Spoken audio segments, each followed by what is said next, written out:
Alright guys, welcome back to the next video in my series of games that I completed this year. I'm the Red Shadow, and I just had to look this up to make sure I would pronounce it right.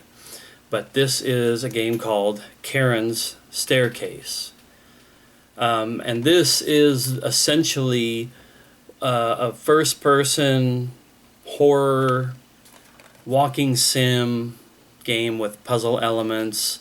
This kind of a common theme I've noticed over the last decade of like a certain kind of genre of games that I really like. Games that aren't overly reliant on combat, but rather they just put you in a spooky space and have you walk around and sort of get a story laid out to you in whatever type of way it is. Maybe it's more interactive, maybe there's more exposition, or maybe it's a lot of reading a little memo here and seeing a little flashback there. The Charon's Staircase was more of that, the latter, kind of reading notes and getting little glimpses into what's going on as you walk around in this. It's basically like an island with a mansion or castle or whatever that's on it, and you have to go in there and sort of see what is going on. You're investigating. I just kind of remembered a little bit of the plot twist thing, so I'm not going to spoil it. But it has a sort of a twist element to it that you piece together as you go, and then it kind of gets revealed at the end. I remember I was trying to get the platinum on it, and I think I just barely missed it. Maybe I got the platinum, I'm not for sure. Maybe I was able to go back and do a little cleanup. I love those games where if the platinum is attainable and I'm enjoying it, and you miss something because you decide to go in blind for your initial playthrough, and then later on it's like, oh, you get sort of a chapter or level select, and then you can just go into the specific area that you're missing something in. I think this game had something like that, but anyway, I don't want to waste any time on that since I don't remember for sure. What I do remember about the game was overall enjoying it. I do believe that it had some pretty good scary sequences. I particularly remember one area that I think was really good for it. I also remember there being something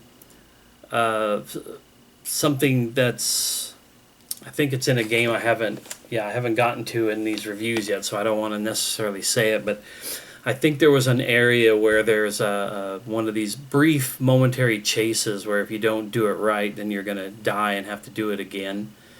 I'm glad that it wasn't too reliant on that idea and invoking that frequently.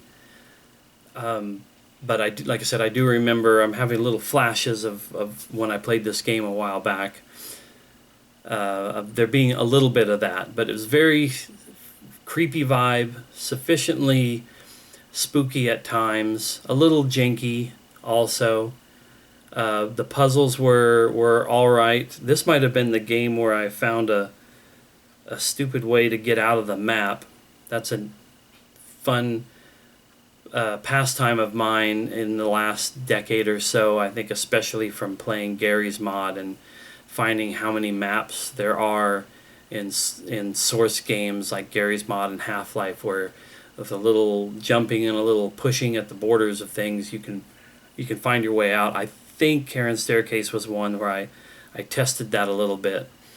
So I'm sorry that this is kind of becoming a little bit of a like patchy, I remember this, I remember that kind of thing, because these are games that I played in like March, April of this year. But yeah, Charon's Staircase was pretty good. I remember playing Maid of Sker a couple years back. This feels similar-ish to that, but I think I liked Charon's Staircase more. So yeah, I can't really come up with any major complaints about this. It's short, but relatively effective, and yeah, I would recommend this one.